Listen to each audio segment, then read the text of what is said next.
Happy November, everybody. It's Andy.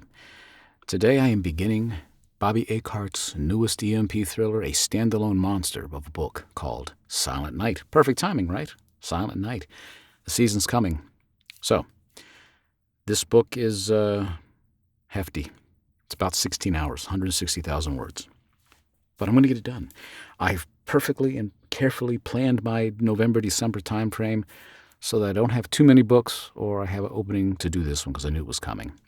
And for the audiobook people out there, if you're listening or care, that was a hard C. If you listen or care, you have to plan your stuff out carefully. You don't want to be overwhelmed. And I've been doing this a long time, but it's easy to get overwhelmed because I'm lucky and I'm blessed I get business. And I got to be careful. And publishers understand that. Sometimes you have to be 2-3 months out. So, Silent Night. I'm going to do a little bit of the beginning of it, the prologue, just to get you excited for the book, the audiobook, and the regular book. Get both. It'll make Bobby and I both very happy if you get both. It's going to be fun. So here we go. You're going to hear me record live. What you're hearing is what's going to be in the finished product. So what you're hearing today, November 17th at 3:30 in the afternoon, is what you're going to get when you buy the book, the audiobook. Just without all this. Here we go. And so it begins. We all know the refrain of the hymn. As you read it, you can't help but feel the rhythm and melody in your mind's ear. A peaceful and private concert for one. Silent night. Holy night. All is calm. All is bright. Until it wasn't. And so it begins. Prologue. Thursday, December 24, 04:57 CST. Aboard the MT Boyaca, 205 nautical miles south of Houston, Texas, the Gulf of America. You don't notice the noise of civilization until it was gone. In its absence, silence arrives like a predator. Total, suffocating, absolute. A silence so complete it feels like the end of the world. Captain Amir Hassan stood alone at the wheelhouse glass of the Boyaca. Salt spray had dried in uneven streaks across the windshield, distorting the dark horizon. The Gulf of America was restless, long period swells rising out of the northwest, easily lifting and rolling the freighter as it sailed toward Houston. Hassan could not see America's shore. Not from here. 200 nautical miles were too far, and dawn too faint. Sometimes I lose my breath. Like I said, 2 or 3 minutes. 200 nautical miles were too far, and dawn too faint. But he could picture it in perfect detail. The twinkling grid of lights stretching along Florida's coast. The orange flares of oil platforms burning above the waterline like torches off the coast of Louisiana. The invisible heartbeat of a nation awakening on Christmas Eve. Families making breakfast. Cars being loaded for travel. Airports buzzing as passengers traveled to visit. Bleh. Keep the mood, man. Families making breakfast. Cars being loaded for travel. Airports buzzing as passengers traveled to visit loved ones. With one order, he would shear those threads of light from the tapestry of the night sky. With one act, he would gift them silence, a perfect silence that matched the darkness of his own soul. In his hand, Hassan rolled a string of mishabas. The 33 beads were smooth and polished, warmed by years of prayer. Worn at the edges by his restless thumb. Subhanallah, glory be to Allah. Alhamdulillah, all praise is due to Allah. Allahu Akbar, Allah is the greatest.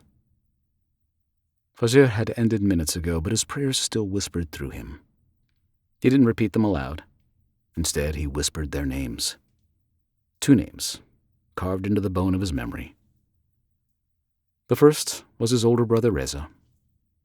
He had become nothing more than a vapor when the American B-2 bomber split the night sky over Natanz in 2025. 1 second, Reza was walking the perimeter wall in his uniform. The next, smoke, dust, absence. Not even a body to bury. Hassan had picked through the rubble with his bare hands until his palms bled, desperate for something tangible to mourn. The second was his younger brother Kamal, executed in secret, condemned for treason, accused of passing secrets to Israel. Hassan had never believed it. Well, he just never believed it. For treason, accused of passing secrets to Israel. Hassan never believed it. Kamal had been soft-hearted, a student of poetry, incapable of betrayal. Yet the firing squad had carried out its duty, and Tehran had washed its hands. Hassan alone had carried the shame, the fury, the guilt.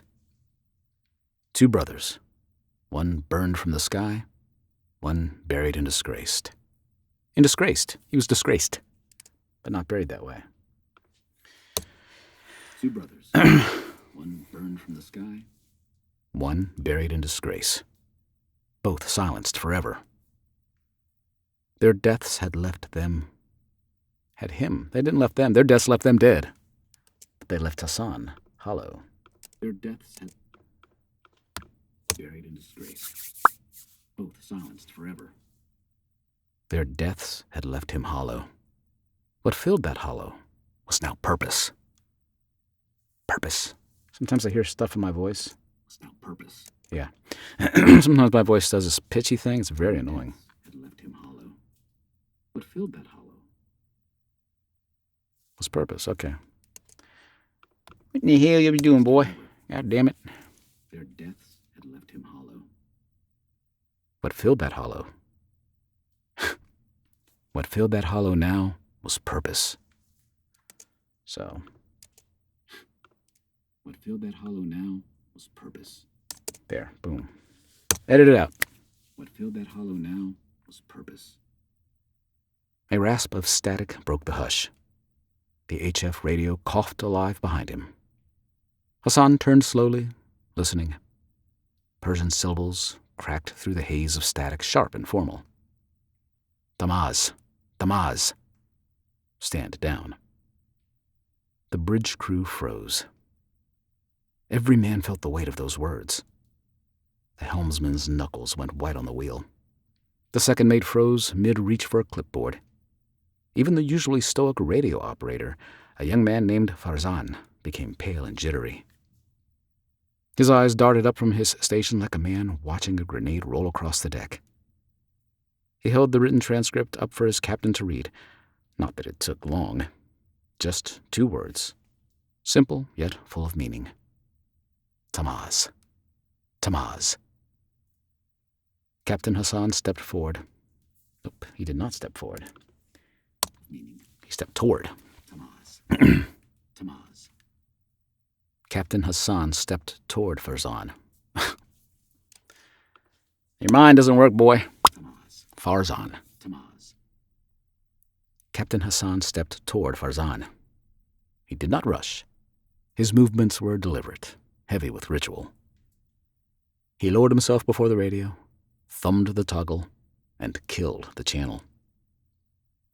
The static collapsed into absolute silence. He withdrew the thin slip of paper the operator had scrawled on. He folded it once, twice, and slipped it into the breast pocket of his coat. The crew surreptitiously studied him. No one dared to speak.